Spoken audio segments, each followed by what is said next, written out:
Gentlelady yields back, and I now recognize Mr. Stauber from the great state of Minnesota for 5 minutes. Thank you, Chairman Williams, Ranking Member Velasquez, and Mr. Stallings for being here. In northern Minnesota, when a disaster hits, whether it's flooding along the St. Louis River or a windstorm that tears through our small towns, it's the local hardware store, the cafe on Main Street, and the family-owned resorts that feel it first and the longest. Small businesses don't have the luxury of $1 billion balance sheets or multiple locations across the country. If their recovery time takes too long, they are statistically unlikely to come back. Then the community loses jobs, part of the tax base, and a staple on their main street. Mr. Stallings, the SBA's disaster loan program is supposed to be a lifeline in those moments. However, under the Biden administration, the program did something that had never happened before.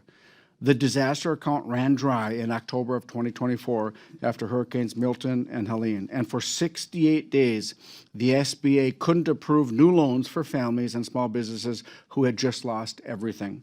This was more than just a budgeting failure. It was a failure of basic communications with Congress and of planning for more expensive disasters.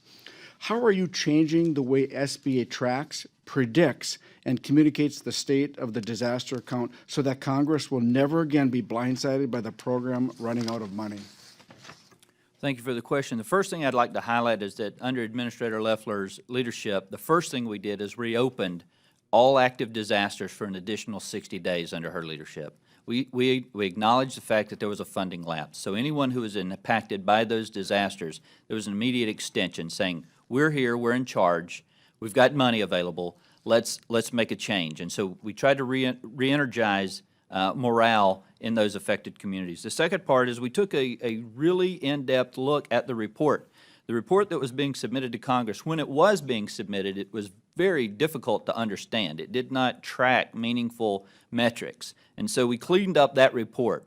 It made it, I joke, the only thing that's tough to look at is the photo they keep sticking me on the front of the thing. Other than that, it's a pretty easy to look at report. And so with that report, it lays out very clearly where we stand. And so bringing in those economists and meteorologists and subject matter experts in building and recovery, using a lot of the lessons learned as an emergency manager in Georgia when we were forecasting what our year could look like for our budget, I think it was important that we just used normal folks thinking normal ways, using common sense approaches, and it's been so far very, very helpful. Thank you. Mr. Stallings, there's still a dark cloud hanging over SBA's disaster program due to mismanagement of COVID-era funds. In the rush to get money out the door, over $200 billion, that's with a B, in idle and PP funds are now suspect of fraud or ineligible payments. The GAO found that nearly 2/3 of the fraud referrals SBA sent to the Inspector General didn't even contain enough usable information to investigate. Since joining the SBA under this administration, what has been the biggest challenge you found in the SBA's disaster program as it was left by your predecessors, and how has that influenced your priorities for improving it? So I think one of the challenges that we're facing was the speed and inaccuracy of the deployment of funding.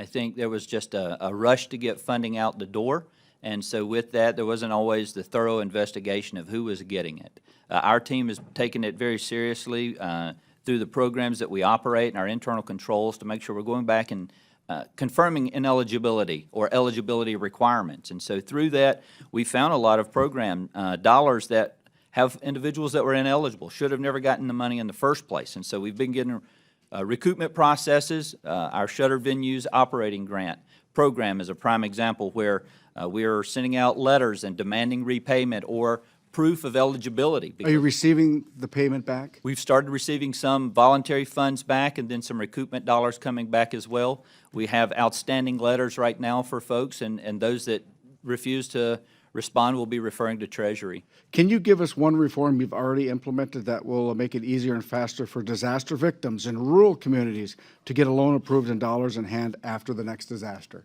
I think the biggest thing that we've done is we've incorporated a lot of our field office into that as well. We've got a lot more folks that are understanding our disaster program. We're working very closely with our Office of Rural Development, and the first call I took from emergency managers around the country as the new director was a series of rural listening sessions with rural states, saying, how can we better serve you? How can we better get these processes into your hands? I think the human element, we get our team on the ground very quickly. That's extremely important. We try to get out there within 3 business days or 3 days of the disaster happening.